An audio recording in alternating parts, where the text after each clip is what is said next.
La mer est une force que nous développons chaque jour. Banque Populaire Grand Ouest et sa marque Crédit Maritime vous présentent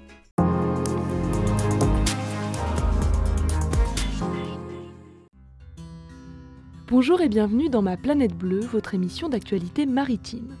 Au sommaire de ce nouvel épisode, retour sur cette mobilisation des pêcheurs partout en France.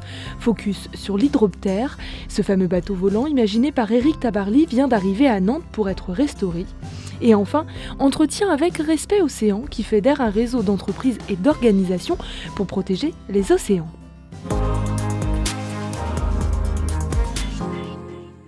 La pêche française en crise. Depuis le mois de mars, les pêcheurs ont multiplié les actions pour se faire entendre. Les raisons de leur colère sont multiples. D'un côté, il y a l'Union européenne et l'interdiction du chalutage de fond dans les aires marines protégées. Et de l'autre, la décision de la France de fermer certaines zones de pêche dans le golfe de Gascogne pour préserver les dauphins dont les échouages sont nombreux. Le secrétaire d'État à la mer, Hervé Berville, a assuré lors d'une visite en Bretagne que l'interdiction de la pêche de fond n'aura pas lieu. Un message qui a visiblement rassuré puisque les pêcheurs ont décidé le lundi 3 avril de repartir en mer.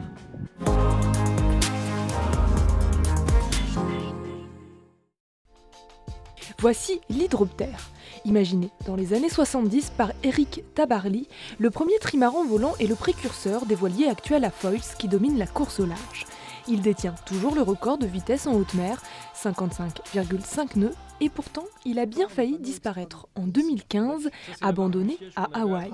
Il a été pillé et l'État d'Hawaï en fait l'a saisi, l'a mis aux enchères, et s'il n'était pas acheté, eh bien il était détruit. Je me suis dit, je peux pas laisser faire ça, je peux pas le laisser partir. J'ai démissionné, je suis parti m'installer à Hawaï du jour au lendemain et je me suis associé avec un Américain et ensemble, on a racheté l'Hydroptère, on l'a exfiltré d'Hawaï. De retour en France, Gabriel réunit une petite équipe pour entamer la restauration d'un concentré de technologie conçu comme un avion. Donc là, on a la coque centrale.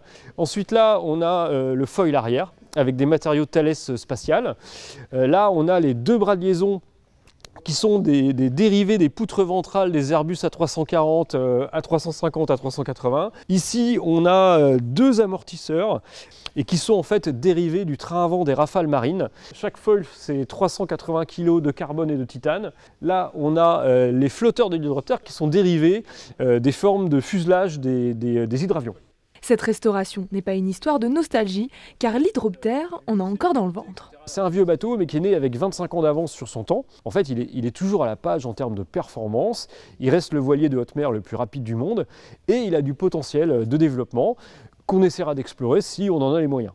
Le premier objectif de l'équipe est de refaire voler l'Hydroptère en septembre 2024. Une seconde jeunesse pour fêter ses 30 ans.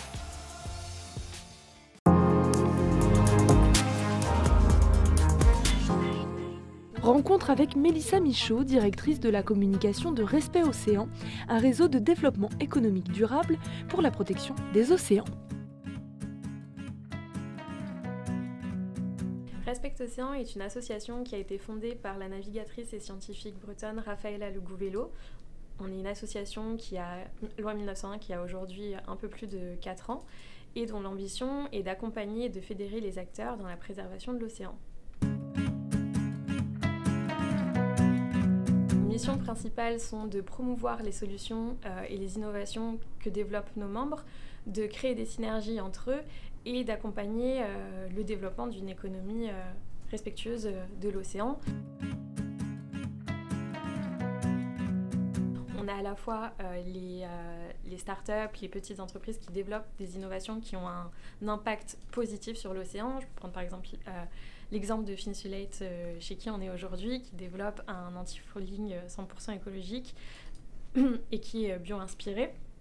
On a également des entreprises, on a des cabinets de conseil qui accompagnent les collectivités territoriales ou les grands groupes dans leur adaptation au changement climatique. On a également de nombreux membres qui travaillent sur la question de la décarbonation du transport maritime.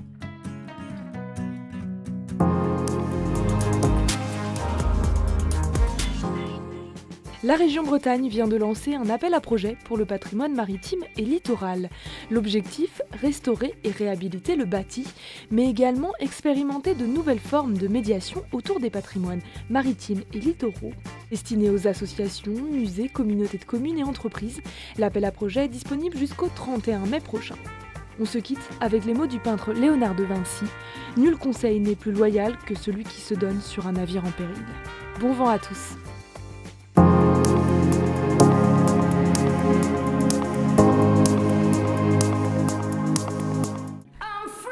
La mer est une force que nous développons chaque jour. Banque Populaire Grand Ouest et sa marque Crédit Maritime vous ont présenté Ma Planète Bleue.